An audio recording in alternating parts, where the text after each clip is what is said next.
So today I'm just going to experience this Lightroom update for the first time. I just got notification from my Adobe Creative Cloud that the Lightroom needs to be updated. So I updated without knowing what will come. So now I just noted that this Lightroom came with a new update that is called Generative AI. What I used to do, I used to edit my photos in Lightroom and then open it via Photoshop to remove anything.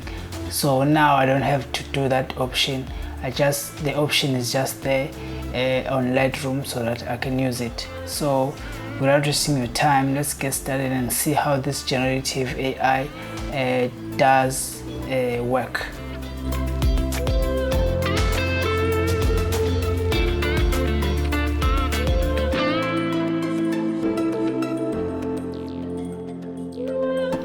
Alright guys, let's go straight to Lightroom and open this picture. I've already opened it.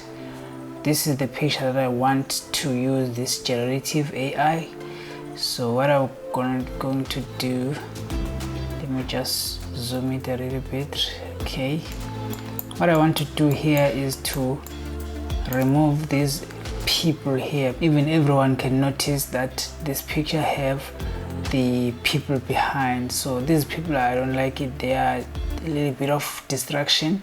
So what I'm going to do, I'm going to use the Generative AI to remove them and see how my picture will look.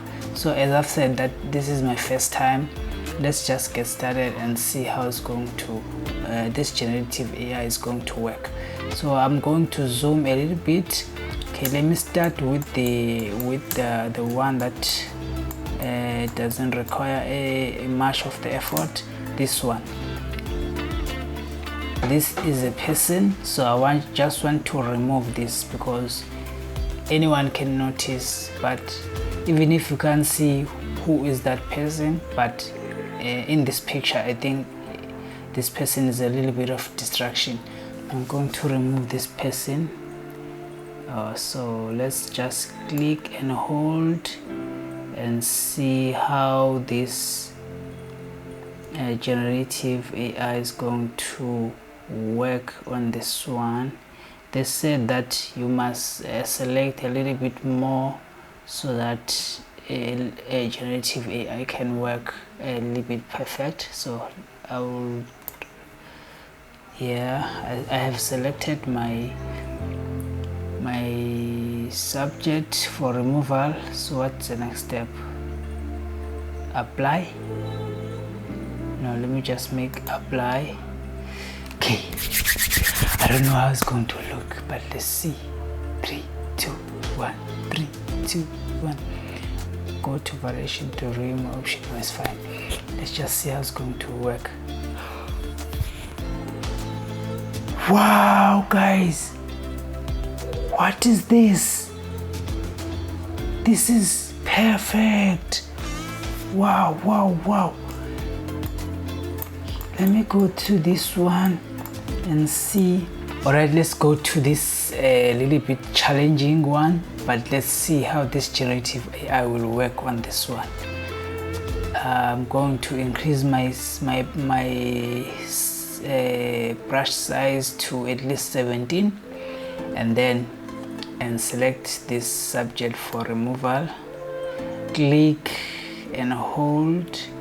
I have clicked and hold this mouse so that it can remove this subject. So what they say please select more than what the subject is. So alright, I don't know how this one's going to work, but I'm really enjoying this. So let's click apply.